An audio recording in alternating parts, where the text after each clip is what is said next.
What's up, diggers? This is the Prospector here with Watcher Realms, and welcome to the channel. A lot of people have been asking questions about Vladov and whether or not he's worth going for. Yeah, in this video you're gonna find out. Let's go check it out. The first thing that you have to kind of point out is he's the rarest epic in the game, because he's a lord. So let's go over here to the gallery. You know, he's also from the Chaos Dominion. So he's a chaotic lord, and he's the only epic lord in this area here, which you can only get from divine summon crystals, I believe. And because of that in itself is almost makes him worth going for just for that. If you have a few of these heroes in here, having them in there with his lord skill, because they all like they do more damage based on the amount of HP that they have left, or the HP that they've lost, and he will increase that directly up to 40%. So just having that in general is nice to have, especially if you have like Cerberus, Aatrox, and there's plenty others. Gon is another lord, but Valyria. Let's see who else here. This is the new one, Admiral Claw.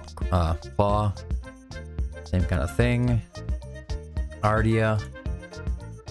All these heroes are pretty overpowered, and if you have them and you don't have a lord, then he's definitely worth going for just for that. Other reasons for going for him are going to be the arena mastery.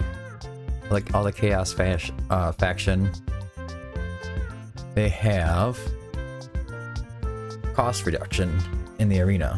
It's typical. I think most of them are 5. I think almost all of them are -5 cost reduction. So that's very useful as far as like whether it be single target or whatever it is, getting your heroes out there faster. You can kind of win the battles faster. But the main thing, well, here's go over his. Where are they? Oh, the talents right here. Increases attack speed by 30 for 8 seconds each time after taking damage, up to 5 stacks. Yeah, that's quite a bit of attack speed. I think it's 150. So it's 5 hits from the guild boss or whatever. That's gonna be huge. And that, let's see, it's awakened here. You can get him awakened. If we can get 2, I'm hoping we can get 2 out of this shard summon. Each basic attack launched has a 10% chance to apply bleed effect to the targets.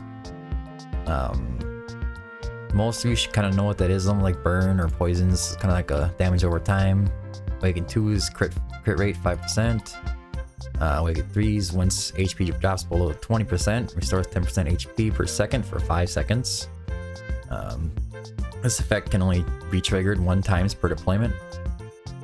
Some extra attack speed. When the talent effect reaches 5 stacks, increases damage by 15%. So his Awaken 5 is pretty nice, if you can get him there, but it's quite a long road to get there. He's really hard to summon. Another reason, like I said, is a good reason to go for him. And with the Awaken 1, which is the most important one, he has a chance to apply the bleed. And if you look at his skills, his basic attack does damage to the enemy 2 times with each attack. So as fast as you can get him, you can get him down in like, I think 1.5 seconds isn't too far off, but you can get him to hit, you know, twice every 1.5 seconds, and that's just increases the chance to get the bleed out. And for let's see, work through his mind here. Artifacts. If you have a lot of melee units on your team, you can get the Scarlet Hunt, and I've pulled quite a few, so it doesn't seem like they're too hard to get. But extra 30% chance or damage to targets inflicted with bleed, and that's gonna really add up, depending on how many heroes you have out on the field like that. I have Falcia out there, or Falcia, I like to call her Falcia. And and she's running with that, and I was running, let's see, what is it? This Wailing Skull, and the Scarlet Hunt was outdoing it just because of the bleed, and that just kind of shows the power of the Scarlet Hunt and the bleed effect. There's a couple other heroes that can do bleed, but that's a big one. Back to the gallery.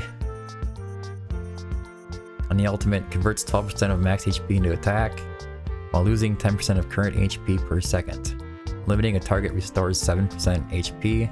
This effect lasts for 15 seconds. Obviously you can skill it up.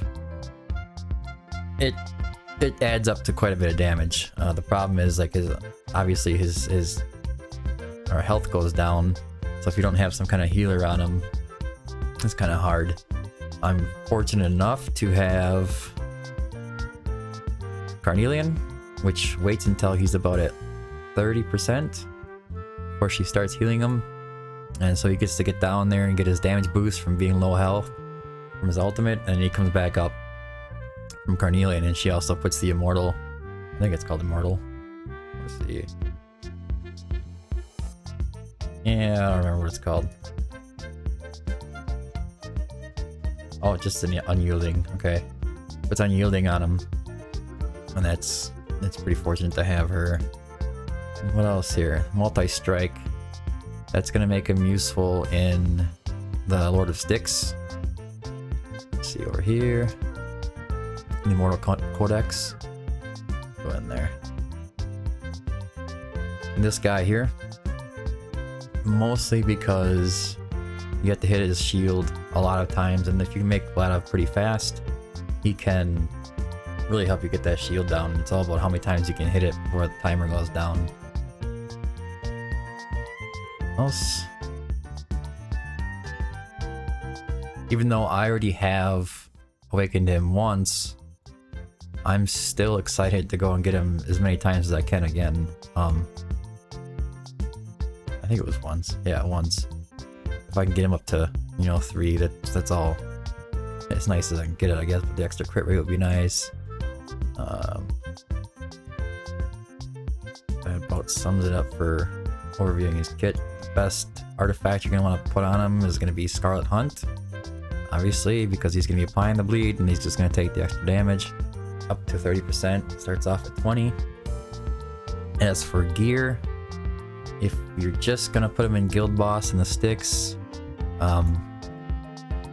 you can even go attack speed here. His actual damage output on the Guild Boss, keep getting right around the 16 million, but that's with a broken set. I've tried putting Falcia's gear on him, and I ended up getting similar, so it wasn't, anything too crazy as far as damage goes, but the point is that he applies the bleed, and you can pair him next to Wrath if you got a Wrath. Put Wrath as the Lord, because he is also the Nightmare faction as well. He's a dual faction, so that's pretty useful. What else? Whirlwind set, highly suggested, just to get that attack speed up. Again, otherwise he's just your basic damage dealer. You just build him crit damage, attack. I got double crit damage for Guild Boss because running with Dolores, and he's 11, and gets up to like 15k, and like I said, he gets about that 16 mil, but he boosts every other melee damage unit in the game, or that you put in the run.